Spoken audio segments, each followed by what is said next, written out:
தோழர்கள் அனைவருக்கும் வணக்கம். இது தமிழ்நாடு இனி என்ற அந்த அரசியல் தொடர் வகுப்பினுடைய 44வது நிகழ்வு. நாம் சற்றே விரிவாக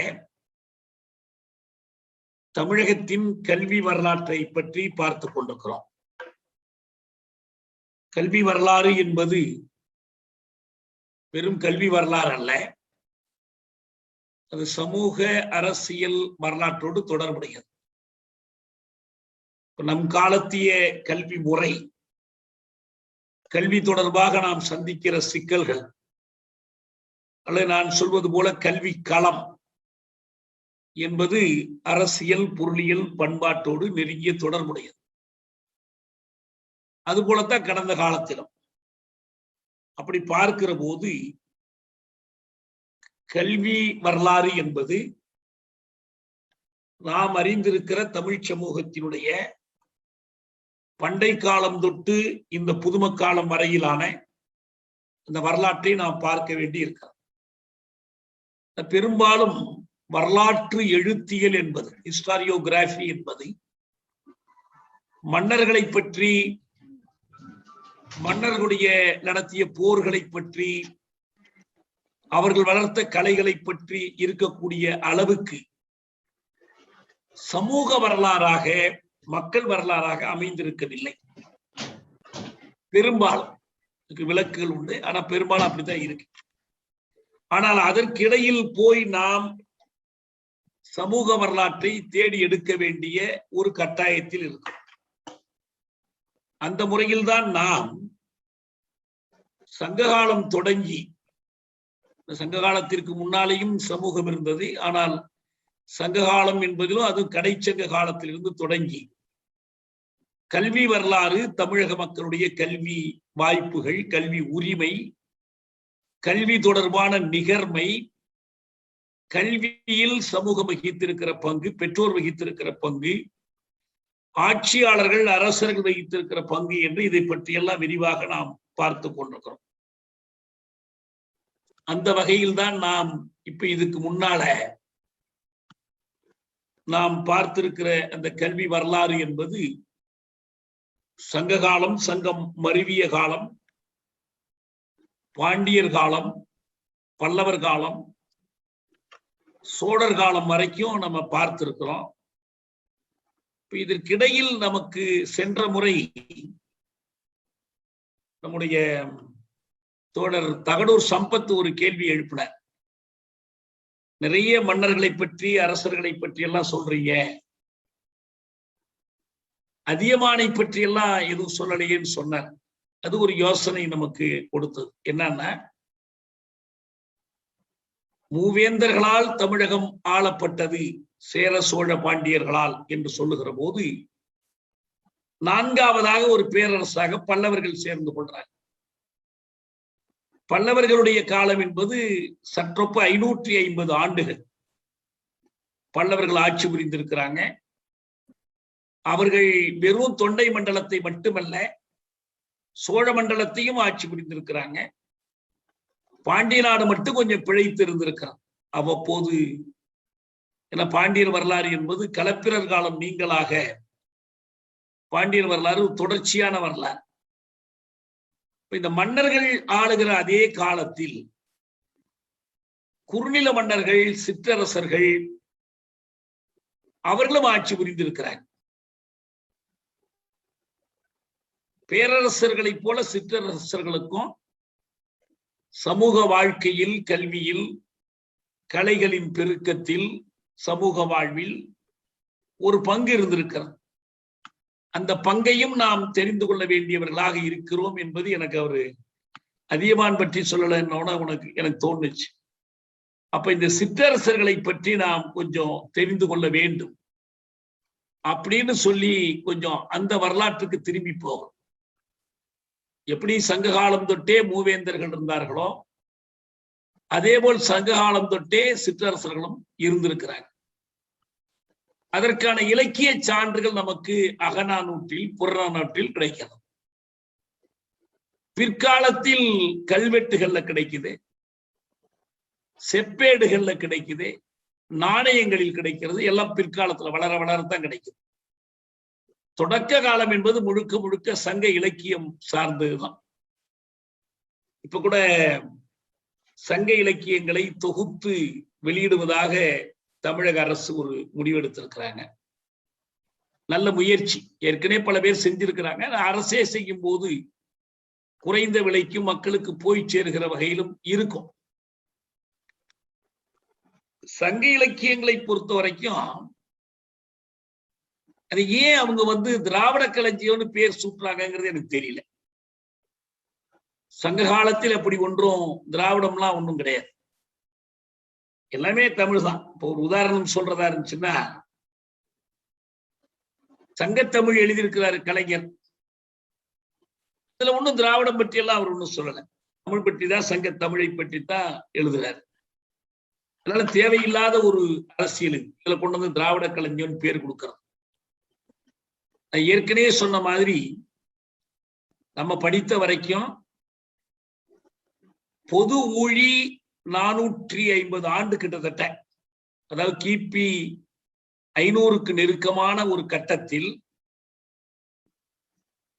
அது ஒரு பெரும்பாலும் ஒரு சங்கம் அறிவிய காலம்.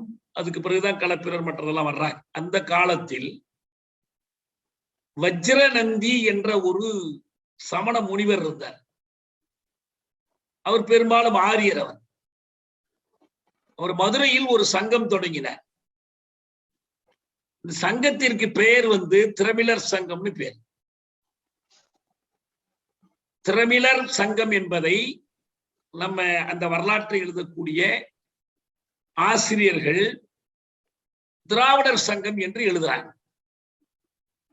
அவர் வடமொழியில் திரமிழர்னு எதை சொன்னாரோ அதை இவர்கள் திராவிடர் சங்கம் என்று எழுதுறாங்க. இது நம்ம பாவாணர் சொன்ன ஆய்வுக்கு பொருத்தமா இருக்கு.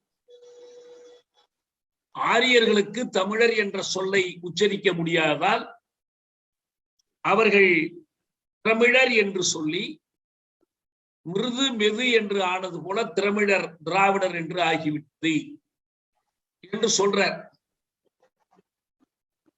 அதை போய் எதுக்காக சங்க இலக்கியங்களுக்கு போய் அப்படி திராவிட களஞ்சியம்னு பேர் கொடுக்க வேண்டும், அரசு மாற்றிக்கணுங்கிறதுதான்.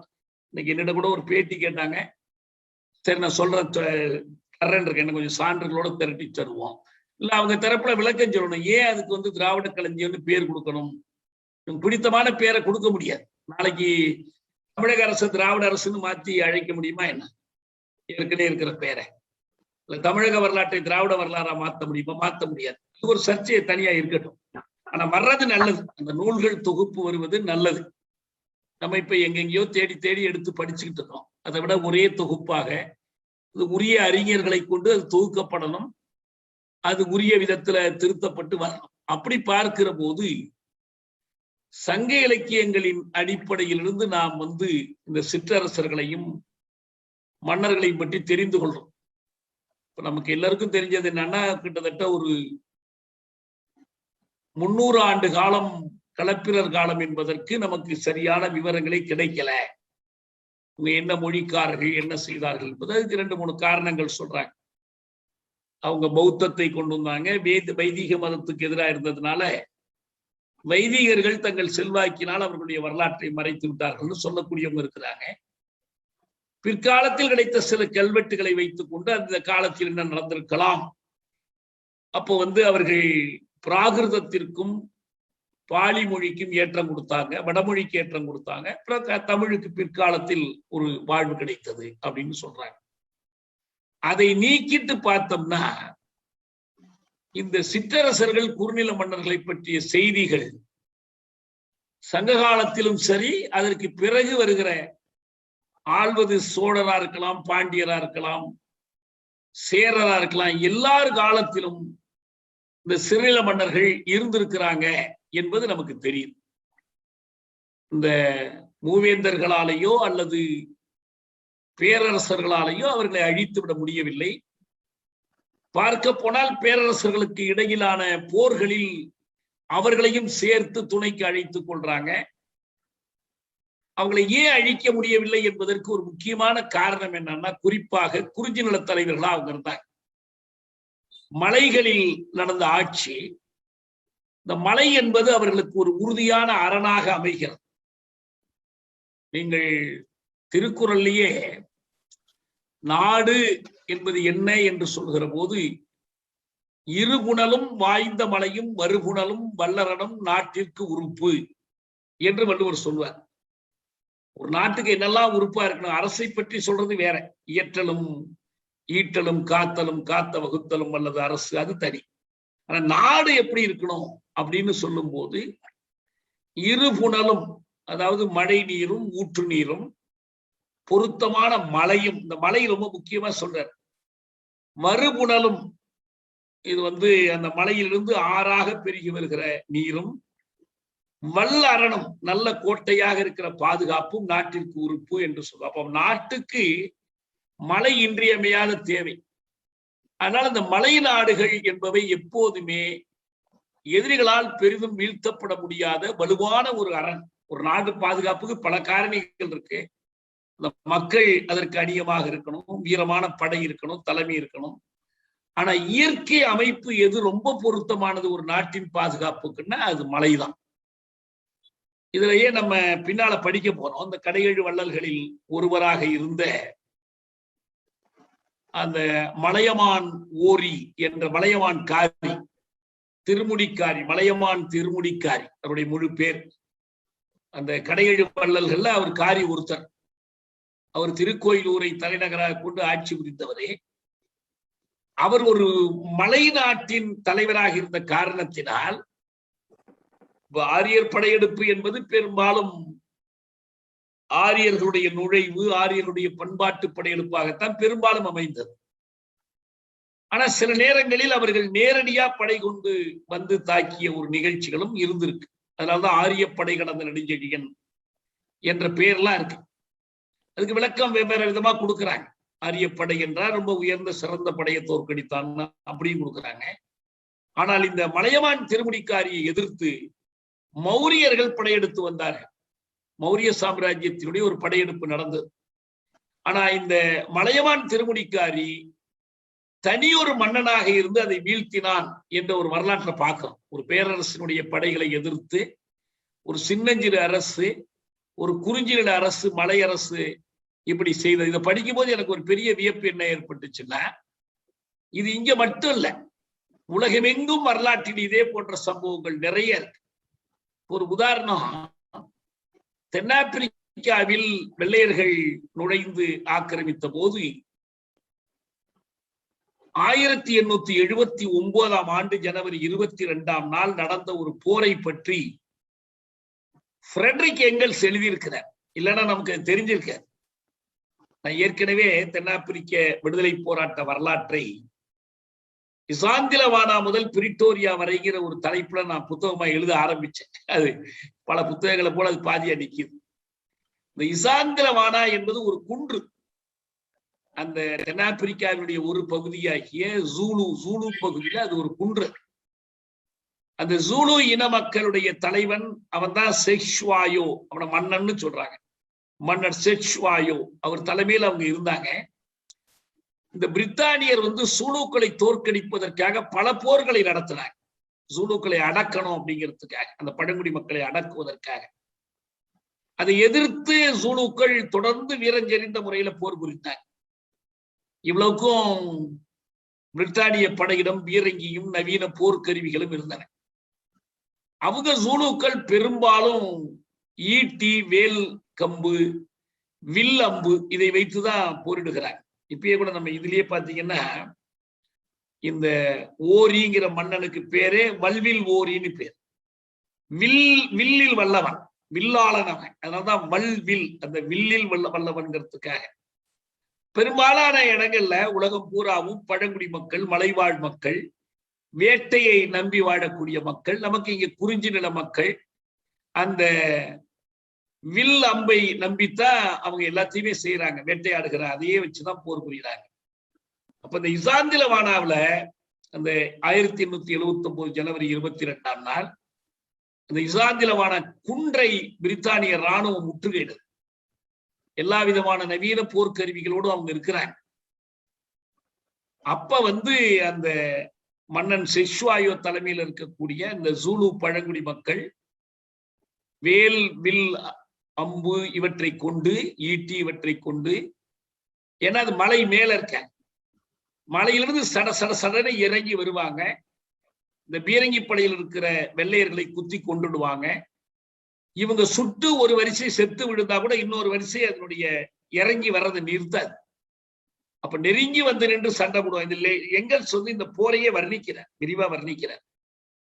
அப்படி வென்று அவர்கள் வெற்றி பெற்றார். இப்ப அண்மையில கூட ஆப்கன் நாட்டில் அமெரிக்கா தோல்வி அடைஞ்சிச்சு. அதுக்கு பல காரணங்களில் ஒரு காரணம் அந்த நில அமைப்பும் காரணம். அப்ப இந்த ஆப்கன் தோல்வியை பற்றி ஒரு கருத்து நான் பார்த்தேன். ஆப்கானிய மக்கள் இன்னும் ஒரு தேசிய இனமாகவே வளரல, இன்னும் பழங்குடி குலங்களாக குழுக்களாக இருக்கிறாங்க. அதனால இதுல ஒண்ணும் பெரிய தேசியம்லாம் ஒண்ணும் இல்லை, ஏகாதிபத்திய எதிர்ப்பெல்லாம் ஒண்ணும் கிடையாது அப்படின்னு சொல்றாங்க. ஆனால் இப்ப நான் சொல்றது இருக்கு பாருங்க, எங்கெல்ஸ் எழுதுறாரு 1879 இசாந்திலமானா போர், அதுவும் அப்படிதான். அப்ப ஜூலுக்கள் தனி, கோசாக்கள் தனி, பல்வேறு பழங்குடி மக்கள் தனித்தனியாக அவர்களது குலத்தலைவர்களது மன்னர்கள் தலைமையில் தான் இருந்தாங்க. அப்போ ஒரு கட்சி அமைத்து போராட முடியாது, ஒரு தேசிய இராணுவத்தை எல்லாம் உருவாக்க முடியாது. அப்ப இருக்கிற பழங்குடிகள் அப்படியே தான் சண்டை போடுறாங்க. இப்ப நம்ம தமிழ்நாட்டிலே எடுத்துக்கிட்டீங்கன்னா 1920 பெருங்காமநல்லூர்ல அவங்க குற்றப்பரம்பரை சட்டத்துக்கு எதிராக, ரேகை சட்டத்துக்கு எதிராக போராடினாங்க. யார்? அவங்க பிரமலைக்கல்லர்கள் போராடினாங்க. ஏன் அவங்க ரேகை எதிர்ப்பு சட்ட குழு மாதிரி எல்லாத்தையும் சேர்த்து அப்படிலாம் இல்லை. ஏன்னா இயல்பா அவங்களை அமைப்பாக திரள்வதற்கு ஒரு இனக்குழு அடையாளம் பயன்படுது. அதனால அவங்க பெருமலைக்கல்லர்களா 16 பேர் செத்து போனாங்க. 16 பேர் பெருமலைக்கல்லர்கள் தான். வெண்மணியில 44 பேர் கொல்லப்பட்டாங்க. 44 பேருமே அவங்க பல்லர்கள் தான். அதனால வேண்டி இதுல ஒண்ணும் ஜாதி வந்துடாது, இதுல ஒண்ணும் தனியா பிரிச்சிட முடியாது. அப்படி அந்த மக்கள் போரிட்டும் என்றதை அவர் வர்ணிக்கிறார். என்ன முக்கியம்னா வெளியிலிருந்து வருகிற ஆதிக்கத்துக்கு எதிராக அவங்க போரிட்டாங்கிறது. ஆப்கானிஸ்தான்லயும் அப்படிதான். 20 வருட காலம் அமெரிக்காவால் அங்கு நின்று படை திரட்டி பல லட்சம் கோடிகளை செலவிட்டு அந்த நாட்டு இராணுவத்திற்கு சம்பளம் கொடுத்து 3 லட்சம் பேருக்கு படையில் திரட்டி எல்லாம் கொடுத்து கடைசியா ஒரு நாள் அவமானத்துக்குரிய முறையில வெளியில போறான்னு சொன்னா அது அந்த மக்களுக்கு கிடைத்த வெற்றி. அது யார் மூலமா கிடைச்சிருந்தாலும் சரி, அது அவங்களுக்குள்ள உள்ள பிரச்சனை. அவங்க இருக்கணுமா வேண்டாமா, அடுத்து வேற யாராவது வச்சுக்கலாமாங்கலாம் தனி பிரச்சனை. ஆனா இப்போதைக்கு அதுதான். அதுக்கு ஒரு காரணம், அதுக்கான பல காரணங்களில் ஒன்று இந்த மலைக்குன்று வாழ்க்கை தான். இன்னொரு காரணம் என்னன்னா, இந்த மலை என்கிற அந்த நில அமைப்பு மட்டுமல்ல, அவங்க வாழ்க்கை முறை மருத நிலம் போல நில சாகுபடி வராதனால நில உடைமை வரல. அவங்க எல்லோருக்கும் பொதுவாதான் இருக்குது நிலம். இப்ப குறிஞ்சி வாழ்க்கை என்பது பொதுமை வாழ்க்கைக்கு நெருக்கமானது. இந்த முழு பொதுமை வாழ்க்கைன்னு சொல்ல முடியாது, அதுல இருந்து மாறி வர்றாங்க. அது மாறுகிற கட்டத்தில் தான் இந்த குறிஞ்சி திணை வருது. குறிஞ்சி திணைக்கு பிறகுதான் முதல் திணை. பொதுமை சமூகத்திலேருந்து வர்ற முதல் திணை தான். குறிஞ்சிக்கு பிறகுதான் முல்லை முல்லையிலிருந்து மருதம் வரணும், மருதத்திலிருந்து நெய்தல் வரணும். அது ஒரு காலவரிசை, நிலவரிசை மட்டுமல்ல, அது ஒரு காலவரிசையும் ஆகும். அப்ப முழுக்க உழவு பழகி, வேளாண்மை பழகி மருத நிலம் வருகிற போதுதான் அந்த முழுமை அடைகிறது திணை வழி சமூகம் என்பது.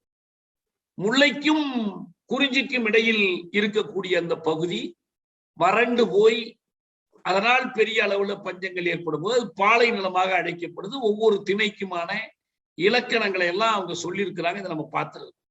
அதனால இப்ப நாம முதல்ல என்ன செய்யறோம்னா, இவங்களுக்கு பேர் அந்த குறிஞ்சி நில மன்னர்களுக்கு பேரு, அவங்கெல்லாம் தற்சார்போடு இருந்தவங்க, யாருக்கும் கப்பம் கட்டி கொண்டு இருந்தவங்க கிடையாது. சிற்றரசர்கள்னு சொல்றது நிலம் சின்னதுங்கிற அர்த்தமே தவிர குறுநில மன்னர்கள் இல்ல பேரரசர்களுக்கு. அப்படி இருந்தவர்கள் தான் பேகன். அந்த பேகனை பற்றி எல்லாம் நமக்கு தெரியும், ஏற்கனவே கேள்விப்பட்டிருக்கோம். நிறைய மயிலுக்கு போர்வை கொடுத்தார் அப்படின்லாம் சொல்லுவாங்க. இந்த இடத்துல ஒரு வேடிக்கை ஒண்ணு இருக்குது. இந்த இவர்களுடைய கொடை உள்ளம் இருக்கு பாருங்க, வள்ளல்ல பேரு. பாரி கொடை கொடுக்கக்கூடியவன், ஓரி, காரி, எல்லாருமே கொடை கொடுக்கக்கூடிய. இவங்களை பத்தி கபிலர் பாடுறாரு, ஔவையார் பாடியிருக்காங்க, பல புலவர்கள் பாடியிருக்கிறாங்க. அப்புறம் இந்த பரணர்கள் என்று சொல்லி அவர் பாடுறார், பரணர் பாடுறார். இதுல அவங்க என்ன சொல்லுவாங்கன்னா, வேடிக்கையா என்ன சொல்லுவாங்கன்னா, இந்த இவர்கள் கொடையாளிகள் மட்டுமல்ல, கொடை மடம், கொடையே முட்டாள்தனமா பண்ணக்கூடியவங்க. எதுக்கு ஒரு மயிலுக்கு போய் போர்வையை கொடுக்கணும், வேற எதுவும் செய்ய முடியாதா அப்படின்னா அவர் சொல்றாரு, அருகுலத்து உகுத்தும் அகல்வயல் பொழிந்தும் உருமிடத்து உதவாது ஊர்நிலம் ஊட்டியும் மறையா மரபின் மாறி போல கடா யானை கடல் கால் வேகன் கொடைமடம் படுதல் அல்லது படைமடம் படான் பிறர் படை மயக்குறினே. மழை இந்த இடத்துல பெய்யணும், இந்த இடத்துல பெய்யக்கூடாதுன்னா பாக்குறது இல்லை. அதுபோல இவர்களுடைய கொடை என்பது எதை பற்றி கவலைப்படாமல் கொடுத்துருவாங்க. அதுதான் அந்த கொடை மடம்ங்கிற அந்த சொல்லை பயன்படுத்துறார். பாரி பற்றி நமக்கு நல்லா தெரியும். நான் ஒவ்வொருத்தரை பத்தி சுருக்கமா சொல்லிட்டு அப்புறம் சொல்ல வேண்டியவங்களை பத்தி முக்கியமா சொல்றேன். பாரி பாரி என்று பல ஏத்தி ஒருவர் புகழ்வர் சென்னா புலவர். பாரி ஒருவனும் அல்லன் மாரியும் உண்டு இன்று உலகு புறப்பதுவே அப்படின்னு சொல்வார். அதாவது என்னையா பாரி பாரின்னு புகழ்ந்துட்டே இருக்கிறீங்க, பாரி மட்டும்தான் நான் கொடுக்குறான், மழையும் தான் கொடுக்குது என்று அவனை மழையோடு ஒப்பிட்டு கபிலர் பாடுவார். நான் இன்னைக்கு முக்கியமா சொல்ல விரும்பின 3 மன்னர்கள் யாருன்னா, ஒண்ணு பாரி, இன்னொன்னு காரி, இன்னொன்னு அதியமான். மிச்ச பேர் நம்ம பேர் ஞாபகத்துக்காக வச்சுக்குவோம். ஆய் அண்டிரன் என்பவர் ஒரு புதிய மலைச்சாரல, இன்னைக்கும் ஆய்குடின்னு ஒரு ஊர் இருக்கு. இந்த ஆய்குடியை தலைநகரமாக கொண்டு ஆட்சி புரிந்தவர் தான் ஆய் அண்டிரன். ஒவ்வொருத்தரை பற்றியும் மெய்யும் பொய்யுமான நிறைய கதைகள் இருக்கு. இப்ப இவர் எப்படி பேகன் மயிலுக்கு போர்வை கொடுத்தாரோ, எப்படி பாரி முல்லைக்கு தேறிந்தானோ, அதுபோல அதியமான் அவ்வைக்கு நெல்லிக்கனி கொடுத்தான் என்ற கதையை நம்ம படிச்சிருந்தோம். இதையெல்லாம் வெறும் கதை கற்பனைன்னு மட்டும் பார்க்காம ஒரு குறியீடாக புரிந்து கொள்ளணும். அதாவது இயற்கையின் மீது கொண்டிருக்கிற நேசத்தின் அடையாளம் தான் முல்லைக்கு தேர் கொடுத்தல் என்பது. செடி கொடிகள் விலங்கினங்கள் உயிரின சூழலை பாதுகாப்பதில் இருக்கிற அந்த சூழலியல் அக்கறையினுடைய அடையாளம் தான் மயிலுக்கு போர்வை கொடுத்தலாக வருகிறது. அறிவோருக்கும் அறவோருக்கும் மன்னர்கள் தங்களை காட்டிலும் அதிகமான முக்கியத்துவம் கொடுத்தார்கள். நம்ம ஏற்கனவே சங்க காலத்திய கல்வி பற்றி பேசும்போது படிச்சோம். யார் படித்திருந்தா அவர்களுக்கு அதிக முக்கியத்துவம். அந்த முக்கியத்துவத்தினுடைய அடையாளம் தான் நான் உண்ணக்கூடிய அந்த அருங்கனியை. நான் இப்படி ஒவ்வொரு வள்ளலை பற்றியும் ஒவ்வொரு கதை இருக்கிறது. அது போன்ற வள்ளல்களில் இவரு நல்லி வர்றாரு. அவரு கண்டீர கோப்பர் நெல்லின்னு அவருடைய முழு பேரு. ஓரி பற்றிதான் நான் சொன்னேன், வல்வில் ஓரி சொன்னேன். இப்படி ஒரு 7 பேர் 7 கடையேழு வள்ளல்களா அழைக்கப்பட்ட இவர்களுக்கு பிறகு கடைன்னு சொன்னா அப்ப தலை இருக்கணுமே அப்படின்னு கேட்பாங்கிறதுனால தலையேழு வள்ளல்கள்னு ஒரு பட்டியல் போட்டாங்க. ஆனா அதெல்லாம் அவங்க பிற்காலத்தியவர்கள். அதுல குறிப்பா ஒரு 2 பேர், குமணன் முக்கியமா பிற்காலத்தில் வள்ளல் குமணனாக அறியப்பட்டா. இந்த அதியமானு கூட அதியமானுடைய மகன் எழினியை பிற்காலத்தில் அவர்களை இந்த கடையேழு வள்ளல்கள் பட்டியல்ல சேர்த்து கொள்றாங்க. இப்ப இவர்களுடைய அந்த ஆட்சி காலத்திய முக்கியமான 2-3 செய்திகளை நாம் சொல்வது முக்கியமானது. ஏன்னா இந்த கடையேழு வள்ளல்கள்ல ஒயாமை எல்லாம் போர் புரிந்தார்கள் என்ற செய்தி பார்க்கிறோம். போர் அவர்களுக்கு இடையிலான போராகவோ அல்லது மன்னர்களுக்காக மூவேந்தர்களுக்காக அவங்களுக்கு நண்பர்களாக போய் கலந்து கொண்டதாவோ இருக்கு. இப்ப இந்த தமிழ்ல நம்ம நிறைய நேரத்தில் நம்ம தோழர்கள் குறுக்க போடுறவங்க எல்லாம் போடுறாங்க, நிலப்பிரபுத்துவ சமூகம் நிலப்பிரபுத்துவ சமூகம்னு போடுறாங்க. இதுக்கு ஆங்கிலத்தில் என்ன தெரியுமா? லேண்ட் எல்லாம் இல்ல, ஃபியூடலிசம். ஃபியூட், FEUD, ஃபியூட் அப்படின்னா சண்டை. இந்த ஃபியூடலிசம்ங்கிறது என்னன்னா, மன்னர்கள் தங்களுக்கு இடையில சண்டை போட்டுக் கொள்ளுகிற போது அவர்களுக்கு படை கொடுத்து உதவுகிறவர்களுக்கு மன்னன் பதிலுக்கு நிலம் கொடுப்பான். அந்த படைகளுக்கு சோறிடணும், அவன் ஆட்சி நடத்தணும், இது மாதிரி கொடுப்பான். பேரரசர்கள் யாருமே, சோழ பேரரசு, பாண்டிய பேரரசு, சேர பேரரசு யாருமே சிற்றரசர்களே இல்லாமல், திரை கட்டுகிறவர்களே இல்லாமல், குறுநில மன்னர்களே இல்லாமல் நாடு முழுவதையும் ஆண்டவர்கள் யாருமே கிடையாது. ஏன்னா அவர்களே ஒவ்வொரு கட்டத்தில் நலிந்து போகிற போது அவர்கள் சிற்றரசர்களா மாற வேண்டிய கட்டாயம். பல்லவர்களுக்கு கீழே சோழர்கள் சிற்றரசர்களா இருந்ததும் உண்டு, சோழர்களுக்கு கீழே பாண்டியர்கள் சிற்றரசர்களா இருந்ததும் உண்டு, பாண்டியர்களுக்கு கீழே சேரர்கள் சிற்றரசர்களா இருந்ததும் உண்டு. இது அடிக்கடி மாறி மாறி நடக்கும். அப்படி நடக்கும் போது இவங்களுடைய முக்கியமான பணி என்னன்னா, இந்த பேரரசர்கள் தொடுக்கிற போர்களுக்கு சோழன் நிறைய போர் தொடுத்திருக்கிறான் வடக்கு. யாருங்க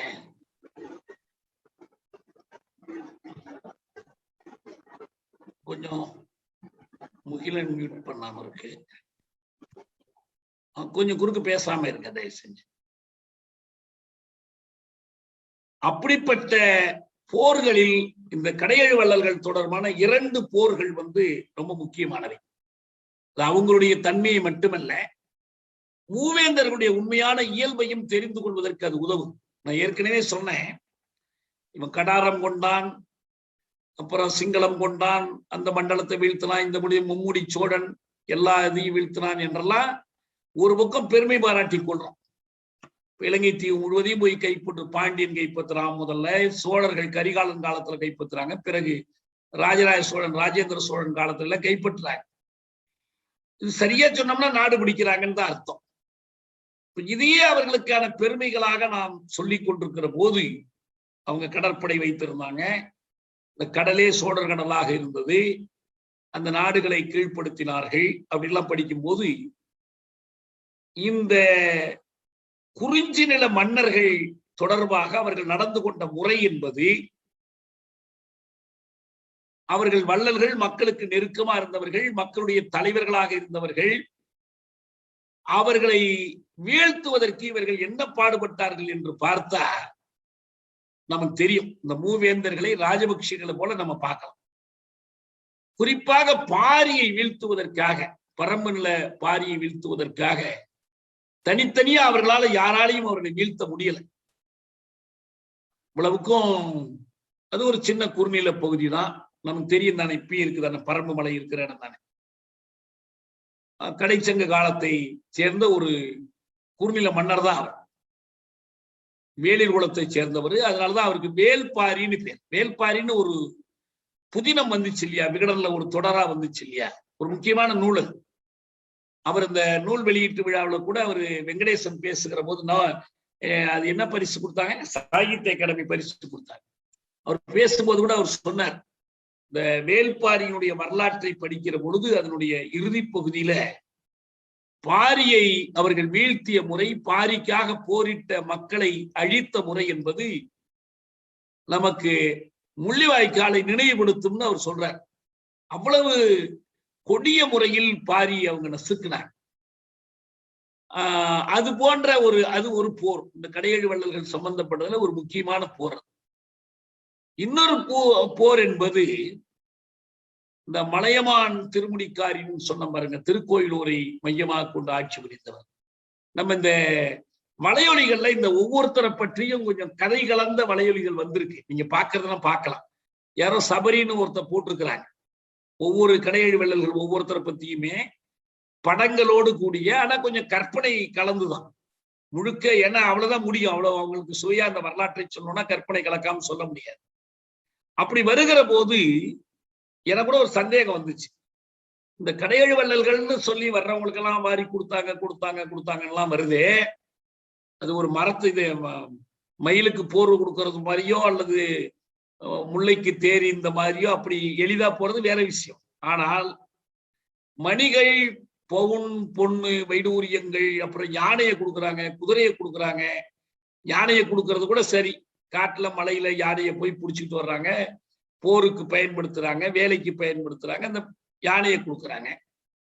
குதிரைகள் வெளிநாடுகள்ல இருந்து தொடர்ந்து இறக்குமதி ஆகிக்கொண்டே இருந்துச்சு, துறைமுகங்கள்ல இறங்கி கொண்டே இருந்துச்சு. ஏன்னா போருக்கு அது அவசியம் தேவைப்பட்டுச்சு. அதுல இவங்களுக்குள்ள எடுத்துக்கிறாங்க, அதுவும் பரவாயில்ல. எப்படி இவ்வளவு பவுன் வந்துச்சுன்னு எனக்கு ஒரு சந்தேகம் வந்துச்சு. நான் இது சம்பந்தமான ஆய்வாளர்கள்ட்ட கேட்டேன். அவங்க சொன்னாங்க, மணிகள் என்பவை தான் நம்முடைய தமிழ்நாட்டிலே மிகப்பெரிய செல்வம். இப்ப எப்படி நம்முடைய தென்பாண்டி நாட்டினுடைய முத்துக்கள் கிளியோபாட்ராவுக்கு போனுச்சு, அவளை கரைச்சா இதுல அப்படின்லாம் வருது பாருங்க, செய்திகள்லாம் வருது பாருங்க. அந்த மாதிரியான செய்திகள்ல உண்மை என்னன்னா, நம்முடைய நாளங்காடியிலையும் அல்லங்காடியிலையும் விற்பனையானவைல இந்த மணிகள் ரொம்ப முக்கியமானவை. ஏன்னா நம்ம மலைகள் இருக்கிறதுனால இந்த மலைகளில் ஆறு பெருக்கெடுத்து வருகிற போது நிறைய மணிகளை உருட்டி கொண்டு வருகிறது. இப்ப இதுல பூம்புகார்ல அது மாதிரி ஒரு சந்தையில் அதை வச்சு விற்கிறாங்க. வாசனை பொருட்கள் மற்றதை வெளியிலேருந்து வாங்குறாங்க, இவங்க சிலவற்றை விற்கிறாங்க. அப்படி நிறைய கொடுக்கல் வாங்கல் இருக்கு. காவிரி பூம்பட்டினத்துல அவங்க எல்லாம் குடியிருப்பதற்கான ஒரு தெருவே இருந்திருக்கு, பல நாட்டவர்கள் குடியிருப்பதற்கான தெரு இருந்திருக்கு. அதே போலதான் மதுரையிலையும் நிறைய நடந்திருக்குது. அப்ப பவுன் எங்க இருந்து வருதுன்னா, அந்த நாடுகள்ல இருந்து யவனர்களோ மற்றவர்களோ கொண்டுட்டு வந்து இவற்றை வாங்கி செல்வதற்காக ஏராளமான பவுனை கொடுத்துதான் வாங்கிட்டு போறாங்க. அந்த பவுன் தான் இவர்கள் கையில் வந்து சேரும். அதை இவங்க திரை செலுத்துவதற்கு பயன்படுத்துறாங்க, நாணயம் அடிப்பதற்கு பயன்படுத்துறாங்க. அந்த பவுனை எடுத்து அவர்கள் இந்த புலவர்களுக்கு மற்றவர்களுக்கு அள்ளி கொடுக்குறாங்க. அது கொஞ்சம் மிகையா கூட இருக்கலாம், ஆனா எப்படி நடந்திருக்கு, இல்லைன்னு இல்லவே இல்லை, கொடுக்கவே இல்லைன்னு நம்ம சொல்ல முடியாது. இப்ப நான் கூட கேட்டேன், அவங்க என்ன சொன்னாங்கன்னா,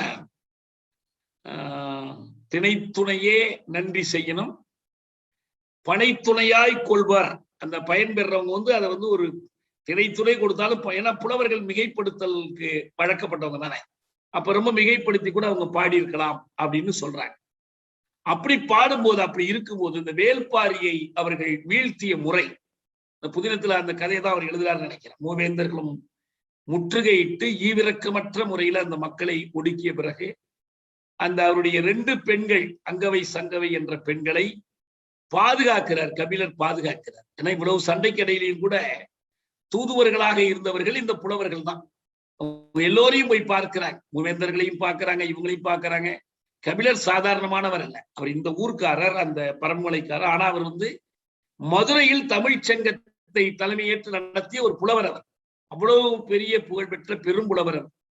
அவர் தான் இந்த பெண்களை காப்பாற்றி கொண்டு போய் வச்சிருந்து அவங்களுக்கு திருமணம் பண்ணி கொடுக்க முயற்சி பண்றாரு. அது தோல்வி அடைந்த பிறகு அவ்வை அந்த பொறுப்பை எடுத்துக்கொண்டு திருமணம் செய்து கொடுத்தார்கள். இன்ன இடத்துல இப்படி செஞ்சு கொடுத்தாங்கன்னா வரலாற்றில் இருக்குது. ஆனா அந்த மூவேந்தர்கள் எப்படி ஈவிரக்கமின்றி இந்த மலைவாழ் மன்னர்களிடம் நடந்து கொண்டார்கள் என்பது அந்த பரபு மலையை முற்றுகையிட்டு அவர்கள் நடத்திய போர் இருந்து நமக்கு நல்லா தெரியுது. அதனால வெறுமனே நம்ம மூவேந்தர்களை புகழ்ந்து கொண்டே இருக்கணும்னு அவசியம் கிடையாது. அவர்கள் கொடிய மன்னர்களா இருந்தாங்க, இந்த குறிஞ்சி நில மக்களை கொடுக்கிறது என்ற தேவை வருகிறப்போ. இது ஒன்று. இரண்டாவதாக முக்கியமான ஒரு போர் நம்ம சொல்றது அதியமானுக்கும் காரிக்கும் நடந்த போர். மலையமான் காரிக்கும் நடந்த அந்த போர் இருக்கே, அது எதுக்காகன்னா அந்த பாண்டிய சோழர் சேரர்களுக்கு இடையிலான முரண்பாட்டுல இவங்க ஒருத்தருக்கு ஒருத்தர் உதவி பண்றாங்க, படைகளை அனுப்பி. பிறகு இவருடைய சொந்த இடமான இதை அதியமான் திருப்பி போய் பிடிச்சிடுறார். அப்ப இவர் ஓடி வேற இடத்துல வாழ்ந்து அப்புறம் மீண்டும் பிடிக்க போறாரு. கடைசியா போரில் அவர் இறந்து போறார். இந்த போரை பற்றியே பார்த்து பாடிய பாடல்கள்லாம் இருக்கு. எனக்கு அவர்கிட்ட ரொம்ப பிடிச்சது என்னன்னா, அந்த மலையமான் காரிகிட்ட அவர் இந்த ஒரு சிறு நாட்டை வைத்துக் கொண்டு மூவேந்தர்களுக்கெல்லாம் படை கொடுத்து உதவுற அளவுக்கும் அவர்களுக்கு இடையிலான சண்டையில் தருகிற அளவுக்கும் இருந்து ஒரு போர் முடிந்து களைத்து போன நிலையில் தான் இன்னொரு போரில் களத்திலேயே சாகுறாரு. அவங்களாம் நேர்ல போய் சண்டை போடுறாங்க. நீங்க ஒண்ணுமே ஒரு உடம்புல ஒரு பிளேடு கீறல் கூட இல்லாத தளபதிகளை எல்லாம் நம்ம பார்க்கிறோம். அவங்கெல்லாம் நேரடியா களத்தில் போய் குத்துண்டு சாகுறாங்க. அந்த மாதிரியான ஒரு போர்க்கள காட்சிகள்லாம் இருந்திருக்குது. இப்ப அடுத்தது அவர் தான் அந்த மௌரிய பேரரசை எதிர்த்து முறியடித்தவர், மௌரிய படைகளை எடுத்து முறியடித்தவர். இப்ப அதியமான் பற்றி தான் நம்ம கூடுதலா கொஞ்சம் செய்திகள் அடுத்து தெரிஞ்சுக்கணும். பாரியை பொறுத்த வரைக்கும் இது, காரி பொறுத்த வரைக்கும் இப்ப அதியமான் பற்றி தெரிந்து கொள்ள வேண்டிய செய்தி என்னன்னு சொன்னா, இது புறநானூற்றுல ஒரு பாடல் இருக்கு.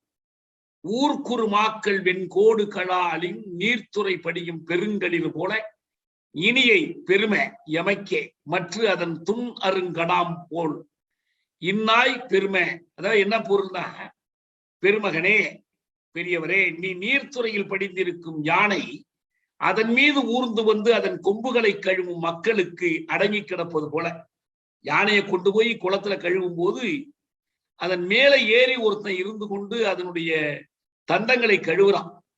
அப்படி அந்த யானை அவனுக்கு அடங்கி கிடப்பது போல புலவர்களுக்கும் நீ இனிமை தரக்கூடியவன், ஆனா உன் பகைவர்களுக்கு அந்த யானையை விட கொடுமையானவன் என்று அவரு பாடுறார். இப்ப இந்த அதியமான்கள் என்பவர்கள் அந்த சங்க காலத்தில் அதியமான் ஒருத்தர் இருக்கிறார். அவருக்கு பிறகு அவருடைய பையன் எழி இருக்கார், எழினின்னு பேர். அவரையும் சில நேரத்துல கடையெழு வள்ளல்கள்ல சேர்க்கிறாங்க. அதுக்கு பிறகு அவங்க இல்லாம போயிடுறாங்க, அதிகமான்கள் இல்ல. மீண்டும் அவங்க எப்ப தலையெடுக்கிறாங்கன்னா கிறிஸ்துவுக்கு பின், அதாவது பொது ஊழி 550க்கு பிறகு தலையெடுத்து கிட்டத்தட்ட 300 ஆண்டு காலம் அதிகமான்கள் இருந்தாங்க. இப்ப அவங்க வந்து சோழர்களுக்கு கீழே சிற்றரசர்களாக இருந்தார்கள் என்று வரலாறு சொல்லுது. இப்ப இதுலதான் நமக்கு இந்த கல்வி பண்பாடு தொடர்பான சில செய்திகள், அதியமான் காலத்திய செய்திகள் நமக்கு கிடைக்கும். அதியமான்கள் அந்த 13ஆம் நூற்றாண்டு வரைக்கும் இருந்திருக்கிறாங்க. அவர்கள் குடிமக்களோடு இணைந்து வாழ்ந்தவர்கள் என்று கருதுவதற்கு இடம் இருக்கு. அவங்க விரிந்துபட்ட ஒரு அரசு நடத்தி இருக்கிறாங்க. அதனுடைய விளைவுதான் தமிழ்நாட்டுல பல ஊர்களில் அவர்களுடைய பெயர் இருக்கு. அதிகம், அதிகமன், அதிகன், அதிகமான் எல்லாம் அவங்க பேர் தான். அதிகமநல்லூர் அப்படின்னு செங்கல்பட்டு மாவட்டத்துல, அதியனூர்னு வடார்காடு மாவட்டத்துல, திருவதிகைன்னு தென்னார்காடு மாவட்டத்துல, நெடுமானூர், இப்படி பல ஊர்கள் இருக்கு. அதமன் கோட்டை, அதியமான் கோட்டை தர்மபுரியில இருக்கு. இப்ப இருக்கிற தர்மபுரியில இருக்கிற பழைய தர்மபுரி தான் அந்த தகடூர், அவங்களுடைய தலைநகரமாக விளங்கிய ஊர். ஆனா தமிழ்நாடு பூரா அவங்க படர்ந்துகிட்டு போயிருக்கிறாங்க. இந்த மன்னர்கள்ட்ட நமக்கு இன்னொரு வியப்பு என்னன்னா, பல்லவர்களை பற்றி பேசும்போது நம்ம பார்த்தோம். அவங்க தொடக்கத்துல வந்து சமணம், அப்புறம் பௌத்தம், அப்புறம் ஒரு கட்டத்திற்கு பிறகு சைவத்திற்கு முக்கியத்துவம் கொடுக்கிறாங்க. ஆனால் அதியமான்களும் அப்படிதான் சைவம் வைணவம் வளர்க்கிறாங்க. பிற்காலத்தில் அவர்களே சமணத்திற்கு முக்கியத்துவம் கொடுத்து, சமணத்துல என்ன முக்கியமானதுன்னா அந்த சமண முனிவர்கள் இறுதி காலத்தில் போய் கல் படுக்கைகள்ல படுத்து உயிர் விடுவார். அதுக்கான படுக்கைகளை அமைத்து கொடுத்து அதுல பெயர் பதிப்பாங்க. அதுதான் அந்த கல்வெட்டு வாசிப்புக்கே முதல் அடிப்படையா அமைஞ்சிச்சு. அதை வச்சுதான் கல்வெட்டுகள் வாசிச்சாங்க. அது போன்ற இடங்கள்ல கிடைத்திருக்கக்கூடிய சான்றுகள் அடிப்படையில அதியமான்கள் வந்து சமணத்திற்கும் ஊக்கம் கொடுத்தார்கள், அவர்களுக்கான பள்ளிகளை அமைத்து கொடுத்தார்கள் என்ற செய்தி எல்லாமே பார்க்கிறோம். இதான் வந்து நம்ம வந்து கடையெழு வள்ளல்கள் என்பதை உதாரணத்துக்காக எடுத்துக்கணும், சிற்றரசர்கள் என்பதற்காக எடுத்துக்கொள்ளணும். நமக்கு சாரமா தெரிகிற செய்தி என்னன்னா, அவர்கள் இன்னமும் ஒரு தனிச்சொத்துரிமை பெரிய அளவுக்கு வளர்ச்சி பெறாத ஒரு நிலப்பகுதியில வாழ்ந்திருக்கிறாங்க. பொதுவாக அவர்கள் வந்து தொடர்ந்து போர் புரிவதும், அந்த மக்களை அதற்கு அணியமா வைத்து இந்த புலவர்களை எல்லாம் வைத்து காப்பாற்றுவதும், நல்ல முக்கியமான புலவர்களா கபிலர், அவ்வை, இன்னும் பல புலவர்கள் வர்றாங்க, நிறைய பேர்லாம் சொல்றாங்க உங்களுக்கு, அப்படி வந்திருக்கிறாங்க என்று தெரியுது. இப்ப இதை தவிர நமக்கு சமவெளி பகுதியில, நிலப்பகுதியில இருந்த சிற்றரசர்கள் இருந்தாங்க. கொங்கு நாட்டு பகுதியைச் சேர்ந்தவர்கள் மாணவ கோவர்களும் நம்ம பேர் அவங்க இருக்கிறாங்க, முத்தரையர்கள் இருக்கிறாங்க, இன்னும் சில பகுதிகள் இருக்கிறாங்க. இந்த இவங்களுக்கும் என்ன வேறுபாடு என்பதை எல்லாம் நம்ம அடுத்து நம்ம கொஞ்சம் பார்க்கலாம். இப்போதைக்கு இந்த கடையெழு வள்ளல்களை பற்றியும், குறிப்பாக பாரி, ஓரி, அப்புறம் வந்து அதியமான், இவர்களை பற்றியும் நாம் இன்றைக்கு தெரிந்து கொண்டோம். இதற்கு மேல் நம்ம இந்த கல்வி பயணத்தினுடைய தொடர்ச்சியா மிச்சவர்களை இழைச்சிட்டோம்னா நம்ம எதுக்கு போய்கிட்டு இருக்கிறோம்னா, இந்த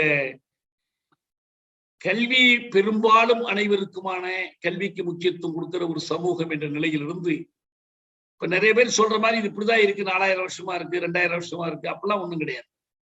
இவ்வளவுக்கும் நடுவில் கிட்டத்தட்ட ஒரு 3000 ஆண்டுகளில் ஒரு 1000 ஆண்டு காலம் வரைக்கும் இந்த கல்வி, சங்க காலத்தில் இருந்த கல்வி அறிவு, தமிழ் மக்களுடைய கல்வி தேர்ச்சி என்பது தொடர்ந்து இருக்கு. அதை மீண்டும் மீண்டும் ஆரியத்தினுடைய தாக்குதல்கள் நடக்குது. அவங்க ஒரு வர்ண தர்மத்தை நுழைக்க பார்க்கிறாங்க, கல்வியை சிலருக்குரியதாக மாற்ற பார்க்கிறாங்க. அதெல்லாம் வந்து வெற்றி பெறுவதற்கு, முழு வெற்றி பெறுவதற்கு விஜயநகர சாம்ராஜ்யம் வரைக்கும் காத்திருக்க வேண்டியிருந்துச்சு. அது வரைக்கும் அவங்க வெற்றி பெறல.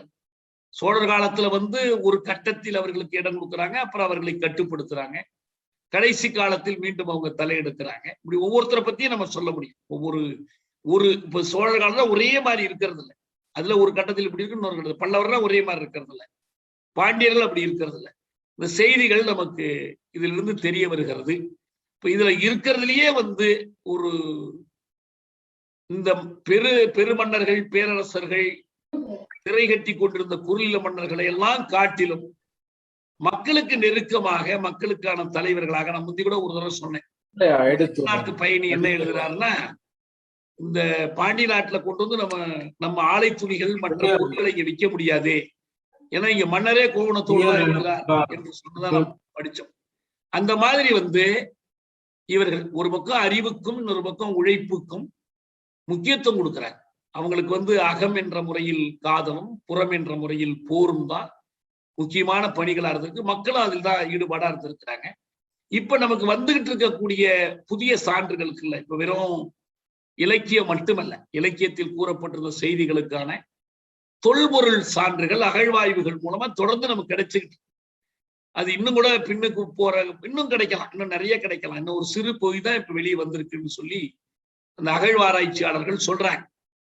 அதெல்லாம் வைத்து பார்க்கிற போது இப்ப நம்ம ஏற்கனவே கருதின மாதிரி கல்வியிலிருந்து விலக்கி வைக்கப்பட்ட ஒரு பிரிவினர் யாரும் இருந்ததற்கான சான்று எதுவும் சங்க காலத்தில் இல்லை, அதற்கு பிறகும் தொடர்ந்து இல்லை. ஏதோ ஒரு வகையில் நிறுவனங்கள் வழியாகவோ நிறுவனங்கள் இல்லாமலோ எல்லோரும் கல்வி கற்கிற வாய்ப்பு இருந்துகிட்டே வருது. அது கொஞ்சம் சுருங்குது, இடையில விரிவடையுது. இன்னொரு பக்கம் வடமொழியினுடைய தாக்கம், பிராகிருதம், பாலி, அதுக்கு பிறகு சமஸ்கிருதத்தினுடைய தாக்கம், அதற்கான பள்ளிகள் பல்லவர் காலத்திலேயே தொடங்குறாங்க, கடிகைகள் தொடங்குறாங்க, அவங்க சாசனங்களை அந்த மொழியில எழுதுறாங்க. இப்படி ஒரு வெறும் வெள்ளை கருப்புமாக இந்த படத்தை நம்ம பார்க்க முடியாது. இது பல்வேறு நிற கலவையோட இருக்கு. ஆனா அதுக்கு நடுவில் நாம ஒரு இழை பிடித்து நம்ம கல்வி வரலாற்றை மட்டும் எடுத்துக்கொண்டு நாம் நகர்ந்து வர்றோம். இப்ப முகமதியர் மராத்தியர் காலம், விஜயநகர சாம்ராஜ்ய காலம் நம்ம வந்துட்டோம்னு சொன்னா இது நமக்கு முழுமையடை. அதுக்கு பிறகு நம்ம பிரித்தானியர் காலத்துக்கு போகலாம். நம்ம இந்த மற்ற சிற்றரசர்களுடைய வழிமுறைகள், ஆட்சி முறைகள், அவங்க சாதித்தவை அல்லது சாதிக்க தவறியவை பற்றி அடுத்த பகுதியில் நாம் பார்க்கலாம். இன்றைக்கு இதோட நான் நிறைவு செய்யறேன்.